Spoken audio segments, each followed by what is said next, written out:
Welcome back. In the previous blog, we have discussed various technological aspects on crystalline silicon wafer-based PV technology.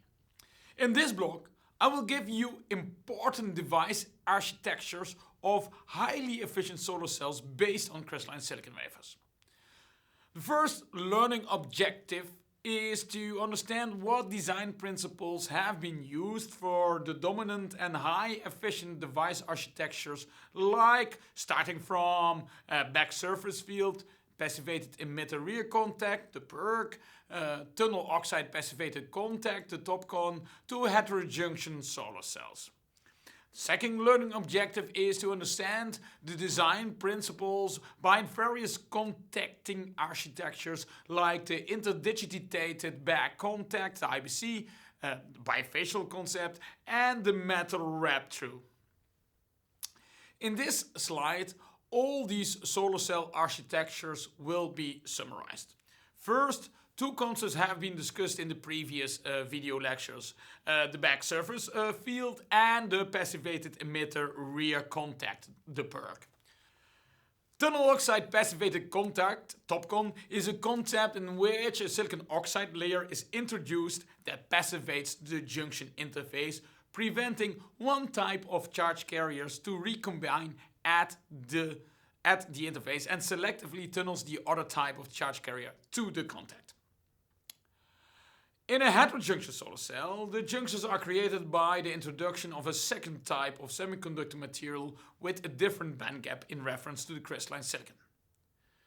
Interdigitated back contacted solar cells have all contacts at the back to eliminate the optical shading losses at the front side.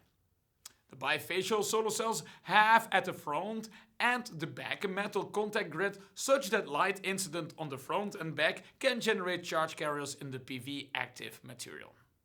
The last architecture to be discussed is the metal wrap-through. In these architectures, the electrical resistive losses and spacing losses between solar cells are reduced by the connection of a small regions of front metal contact grid through small holes in the wafer to a metal backsheet. The high-efficiency crystalline silicon solar cells are based on monocrystalline silicon wafers. Let's start with the first high-efficiency crystalline silicon solar cell developed by Martin Green's group at the University of New South Wales in the late 80s and the early 90s. Here you see an illustration of the Pearl concept, which uses a P-type float zone silicon wafer. This concept has approached a conversion efficiency of 25% and has been an example for the various technologies developed afterwards.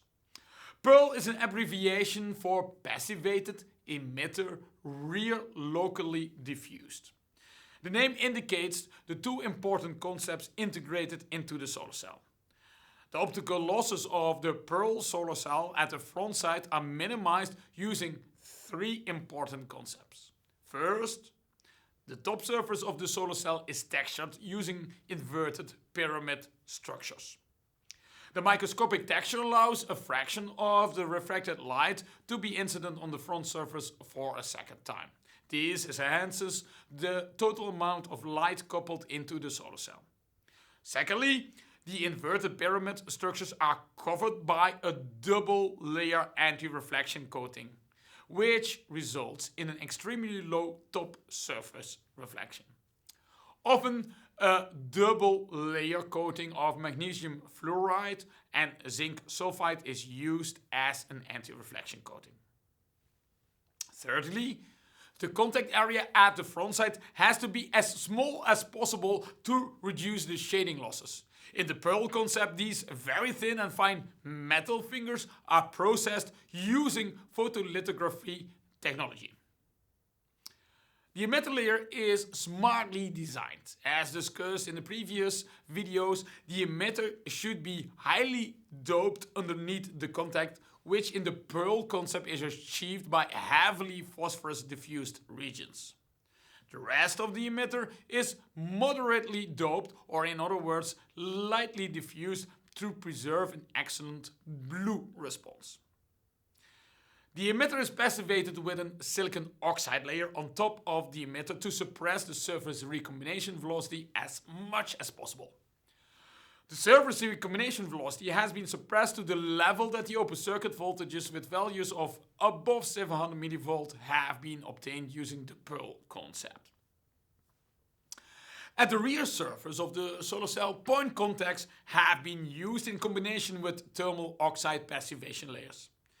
The oxide operates as a passivation layer of the non-contacted area to reduce the unwelcome surface recombination. A high-boron region created by local boron diffusion operates as a local back surface field to limit the recombination of the minority electrons at the metal contact. The Pearl concept was the first crystalline silicon device in which a conversion efficiency of 25% was demonstrated. The Pearl concept, as presented here, includes some expensive processing steps. A more commercially viable crystalline silicon wafer technology, which is inspired on the Pearl cell configuration, is the so-called PERC concept, passivated emitter rear contact. The PERC decreases back recombination by inserting a patterned dielectric layer between the silicon and aluminium layers so that only the aluminium contacts a small portion of the cell area. Furthermore, the local point contacts do not use a local back surface field but an additional dielectric to reduce the surface recombination. In the next video, I will further introduce you to the different solar cell concepts, like the TOPCon cell and the heterojunction solar cell. See you in the next video.